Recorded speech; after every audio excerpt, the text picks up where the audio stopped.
Good morning class 9। ये आपका next video है और शायद लास्ट वीडियो। ये जो टॉपिक है इसके बाद एक तो टॉपिक शायद ये और बचेगी, मुझे लगता है शायद कंप्लीट हो चुका है ये चैप्टर। तो इस वीडियो के बाद ये आपका फर्स्ट चैप्टर जो है ये कंप्लीट हो जाएगा। मैंने पहले भी आप लोगों को बताया था कि स्टार्टिंग के जितने भी चैप्टर हैं इसमें प्योर थ्योरी है, तो इसमें सिर्फ थ्योरी ही है, इसमें कोई भी प्रैक्टिकल वर्क या कोई उस तरह का बहुत ज़्यादा हैवी कॉन्सेप्ट नहीं है। इसके बाद वाला चैप्टर में इनपुट एंड आउटपुट डिवाइसेस है, स्टोरेज, इस टाइप्स ऑफ सॉफ्टवेयर है, ऑपरेटिंग सिस्टम है, कंप्यूटर नेटवर्किंग है। ये स्टार्टिंग के 5 चैप्टर, बल्कि ये साइबर सेफ्टी, ये सब आपका थ्योरी, प्योर थ्योरी चैप्टर है। प्रैक्टिकल वाले चैप्टर इसमें सिर्फ 3 आएंगे, MS word, MS power point और MS एक्सेल। बाकी 3 चैप्टर को छोड़कर पूरा ये आपका इस क्लास 9 की जो कंप्यूटर होती है इसमें मैक्सिमम पार्ट थ्योरी ही होता है। कंप्यूटर वाला पार्ट, प्रैक्टिकल वाला पार्ट बहुत ज़्यादा नहीं होता है। तो वो जो प्रैक्टिकल वाले चैप्टर है कोशिश करेंगे उनको लास्ट में कवर करें, क्योंकि हो सकता है तब तक स्कूल आपके खुल जाए।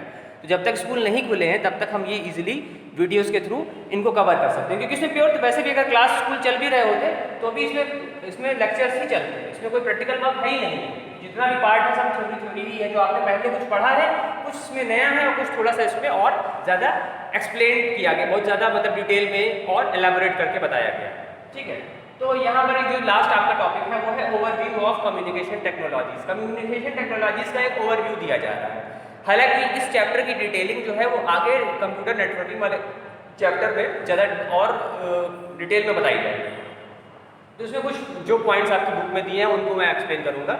वैसे तो उसमें बहुत सारी चीज़ें आ जाती हैं, लेकिन जो मेन पॉइंट्स हैं उनको बताते हैं। तो सबसे पहले आपका आता है ईमेल।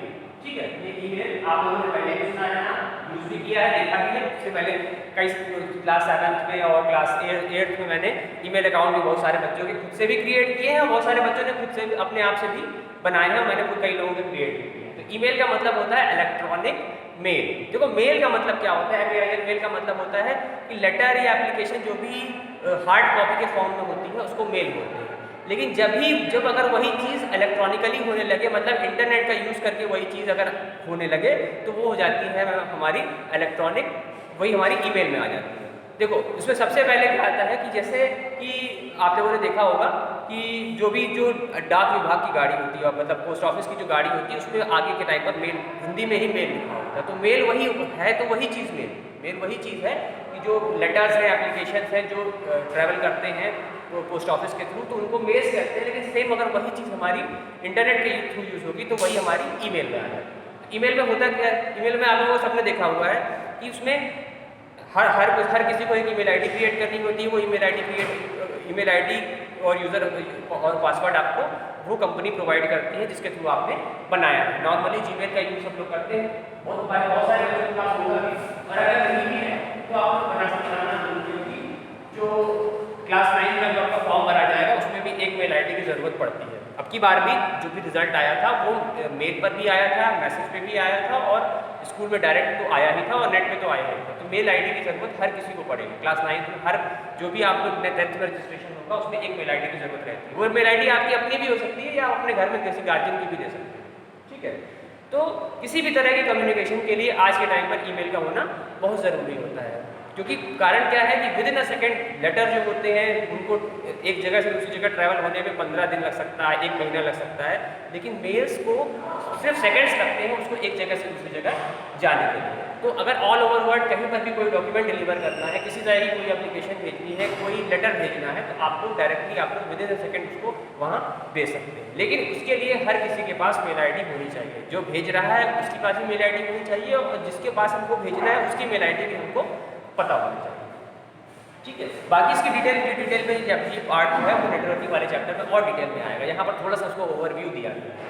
नेक्स्ट आता है आपकी टेक्स्ट मैसेजिंग। नेक्स्ट मैसेजिंग आप देखेंगे मोबाइल के थ्रू मैसेजेस, जो मोबाइल के थ्रू मैसेजिंग वाला सिस्टम होता है, मतलब व्हाट्सएप की बात नहीं कर रहे हैं, वो हमारी टेक्स्ट मैसेजिंग में आता है। जो मोबाइल में आप लोग मैसेज करते हैं, जो मैसेज आपको रिसीव होते हैं या जो भी मैसेज आपके पास आते हैं, वो सारे हमारे टेक्स्ट मैसेजिंग का पार्ट होते हैं कि उसमें हम टेक्स्ट में कोई भी इस तरह का टेक्स्ट मैसेज किसी को भेज सकते हैं। उसका साइज़ एक होता है, एक लिमिटेशन होती है, बहुत ज़्यादा डिटेल में उसमें हम लोग कोई चीज़ नहीं दे सकते। जैसे ईमेल में क्या है कि इसमें हम बहुत कुछ डिस्क्राइब कर सकते हैं, लेकिन टेक्स्ट मैसेजिंग में बहुत ज़्यादा डिस्क्रिप्शन नहीं दे सकते।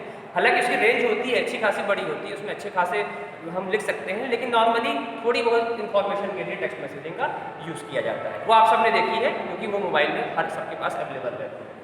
चैट क्या होती देखो चैट और टेक्स्ट मैसेजिंग में थोड़ा सा बेसिक डिफरेंस होता है। जब मैसेजिंग ऑनलाइन हो मतलब रियल टाइम में हो, दोनों तरफ से लोग एक दूसरे को रिस्पॉन्ड कर रहे हो लगातार, तो वही मैसेजिंग हो जाती है चैटिंग। उसी को हम लोग चैट या चैटिंग कहते हैं। जैसे व्हाट्सएप में दोनों तरीके से, भाई आपने मैसेज भेज दिया, अब अगर मान लो जिसके पास वो मैसेज गया और जब वो फ्री होगा तब वो देख सकता है। तो लेकिन अगर वही आदमी उस समय पे ऑनलाइन हो और दोनों लोग एक दूसरे को लगातार एक मैसेज करते रहे एक दूसरे को, तो वही चीज़ हमारी चैटिंग आ जाती है।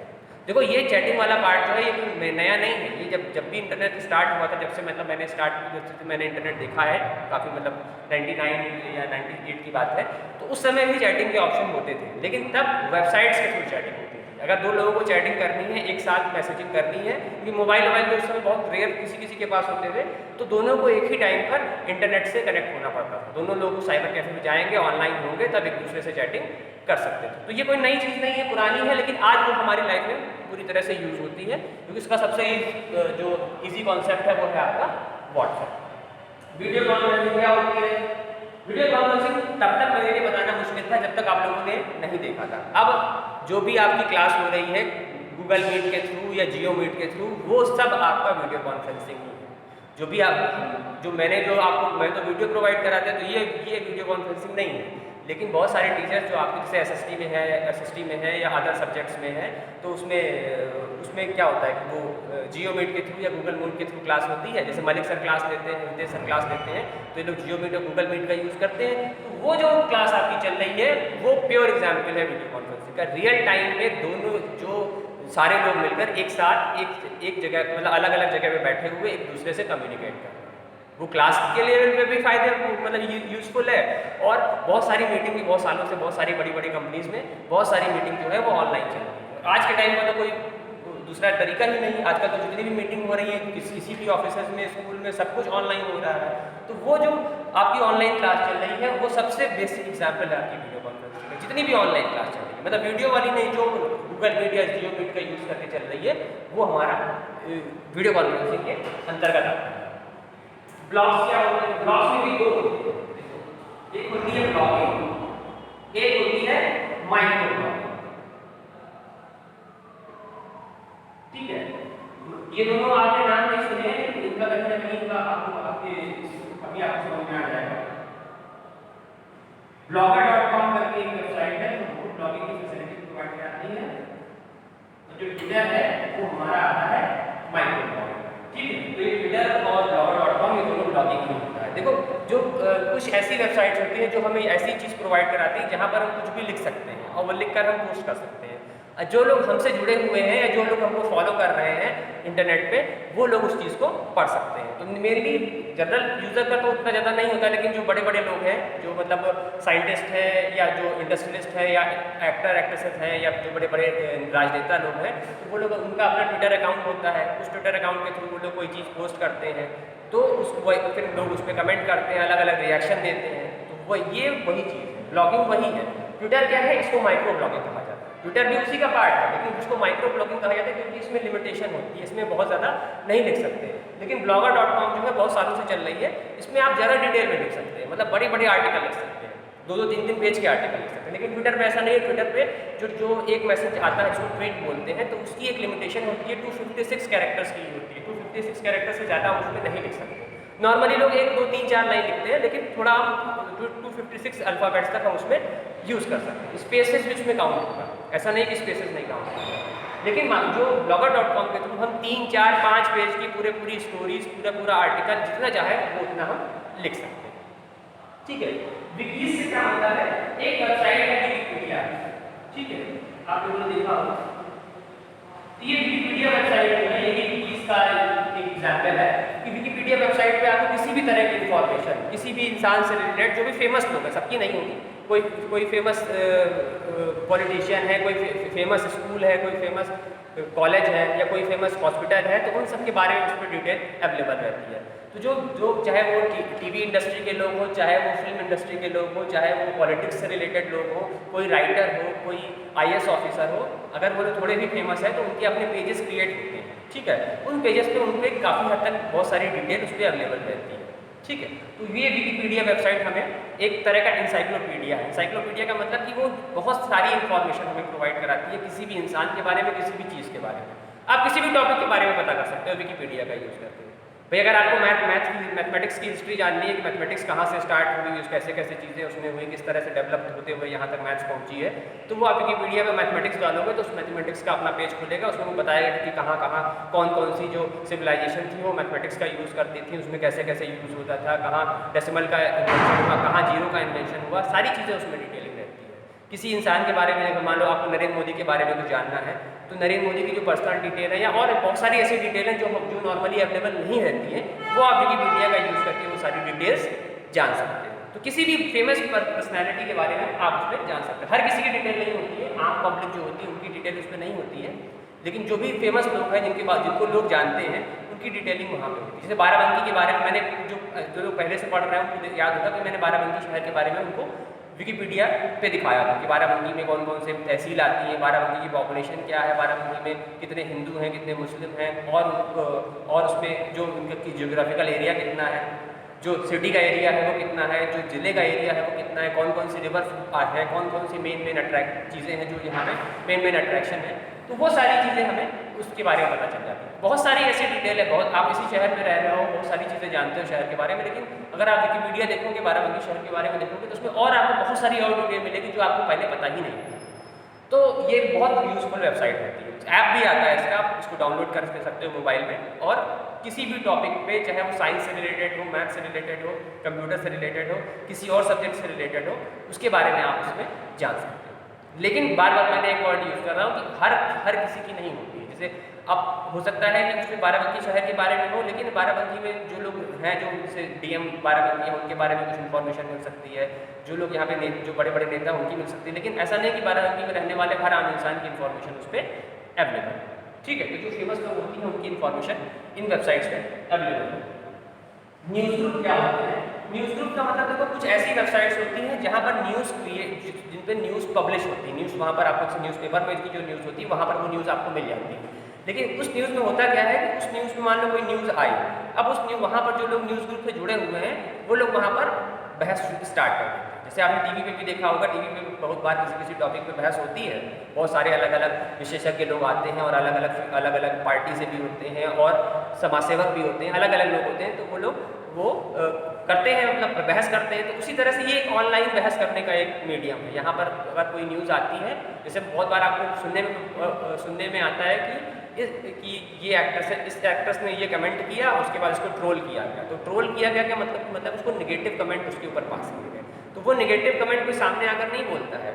किसी न्यूज़ ग्रुप के ऊपर वो न्यूज़ आई, मान लो किसी ने ट्विटर पे कोई लाइन लिखी, अब जो लोग उस ट्विटर को फॉलो कर रहे हैं, जो लोग उस एक्ट्रेस को फॉलो कर रहे हैं, या एक्टर को फॉलो कर रहे हैं, अब वो उसके बारे में वो लोग, अगर बहुत लोग उसके अगेंस्ट में बोलते, बहुत लोग उनके पक्ष में बोलने लगते हैं, तो वही जो नेगेटिव कमेंट्स होते हैं उन्हीं को बोला जाता है ट्रोलिंग। तो ऐसे बहुत सारे न्यूज़ ग्रुप होते हैं जहाँ पर बहुत सारे यूज़र उससे न्यूज़ ग्रुप से कनेक्टेड होते हैं। तो किसी भी तरह की न्यूज़ हो, चाहे वो पॉलिटिक्स से रिलेटेड हो, चाहे वो एंटरटेनमेंट से रिलेटेड हो, चाहे वो स्पोर्ट्स से रिलेटेड हो, उस पर लोग अपने अपने अलग अलग रिएक्शंस देते हैं। तो बहुत सारी टाइम्स ऑफ इंडिया और बहुत सारी न्यूज़ चैनल हैं, उन सबके अपने न्यूज़ ग्रुप क्रिएटेड हैं।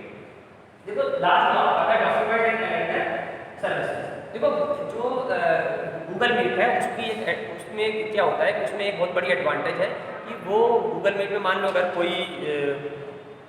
कोई मीटिंग फिक्स हुई, कोई मीटिंग अगर कहीं फिक्स की गई है, तो वो डायरेक्टली आपके मोबाइल के कैलेंडर में जाकर इंसर्ट हो जाती है ऑटोमेटिकली। मान लो जैसे परसों की डेट में कोई मीटिंग फिक्स हुई, तो वो अगर आज फिक्स कर दी जाएगी तो वो आपके ऑटोमेटिकली, अगर आपको उसमें ज्वाइन करा दिया जाएगा, आपको इंटीमेशन भेज दिया जाएगा, तो ऑटोमेटिकली आपके कैलेंडर में जाके वो इंसर्ट हो जाएगा। तो जब अपने आप से अगर आप अपना मोबाइल कैलेंडर चेक करोगे, दिखाएगा कि ये इस दिन पर, इस टाइम पर आपको गूगल मीट के थ्रू आपको वीडियो कॉन्फ्रेंसिंग करनी है। तो उसमें आपका जो आपके मोबाइल का जो कैलेंडर है वो पूरा शेयर हो जाता है। तो ये अभी थोड़ा नया है, पहले कॉन्सेप्ट नहीं था। इसी साल से मैंने भी इसे पहली बार देखा है कि गूगल मीट में इस तरह की फैसिलिटी है। जियो मीट का तो मुझे नहीं पता, लेकिन गूगल मीट में मुझे पता है क्योंकि मैंने 1-2 वीडियो कॉन्फ्रेंसिंग इससे की है, 1-2 मीटिंग की है, CBSE की 1-2 मीटिंग अटेंड की है जो कि गूगल मीट के थ्रू हुई है। तो उसमें आप ऑटोमेटिकली, पता नहीं वो किस तरह से सेटिंग है कि वो ऑटोमेटिकली आप मेरे मोबाइल में कैलेंडर में वो डेट और टाइम आके फिक्स हो जाता है। अगर हम उस कैलेंडर को 2-3 दिन पहले भी देखेंगे तो हमें पता चलेगा कि इस डेट पे इस टाइम पर हमारी ये मीटिंग फिक्स हो चुकी है। तो उसके बाद वो ऑटोमेटिकली जैसे ही वो टाइम आएगा अपने आप से वो पेज अपने आप से ओपन हो जाएगा और फिर आपको उसको ज्वाइन करना है। ठीक है, तो ये कभी भी नई फैसिलिटी है, सारे जो वीडियो कॉन्फ्रेंसिंग सर्विसेज है उसमें नहीं है, लेकिन हाँ गूगल मीट में मैं 100% श्योर हूँ इसे प्रोवाइड कराया गया है। ठीक है, तो ये जो भी जितने भी टॉपिक्स में जो अभी मैंने कवर किए हैं थोड़ी जल्दी इसलिए कवर किए हैं क्योंकि बहुत डिटेल में आपके उसमें दिए भी नहीं होंगे। पेज नंबर 28 29 पर इनके बारे में है, लेकिन यही टॉपिक आगे जब नेटवर्किंग वाला चैप्टर आएगा तो ये और डिटेल में वहाँ पर एक्सप्लेन किए जाएंगे, क्योंकि ये काफ़ी बड़े बड़े टॉपिक हैं। लेकिन यहाँ पर अभी इस चैप्टर में थोड़ा सा ज़्यादा उतना ज़्यादा इसकी डिटेलिंग नहीं दी गई है, लेकिन ये चाहे वो ईमेल हो चाहे वो चैटिंग हो वो आगे चल के और डिटेल में पूरे काफ़ी ज़्यादा फॉर्म में आगे चल के आएगी। ये जो आपका फर्स्ट चैप्टर है यहीं पे एंड होता है। अब इसमें और ज़्यादा कोई थ्योरी नहीं बची है, वो भी प्योर थ्योरेटिकल चैप्टर है। अब नेक्स्ट जो वीडियो आपको देंगे कल परसों में जब भी देंगे तो उसमें आपका नेक्स्ट चैप्टर जो है इनपुट आउटपुट डिवाइसेस वो सब स्टार्ट होगा। देखो इनपुट आउटपुट डिवाइसेस का कुछ पार्ट इस चैप्टर में था, लेकिन मैंने उनको इसलिए एक्सप्लेन नहीं किया क्योंकि नेक्स्ट चैप्टर में वो फिर से डिटेल्ड फॉर्म में आने वाला है, तो इसलिए यहाँ पर उसके बारे में उतनी डिटेलिंग में मैंने नहीं बताया, क्योंकि वो जो आगे चैप्टर है वो पूरा इनपुट आउटपुट डिवाइसेस के बारे में ही है। तो वहाँ वो पूरा उसको फिर से एक बार नए सिरे से बताया जाएगा। Okay, thank you.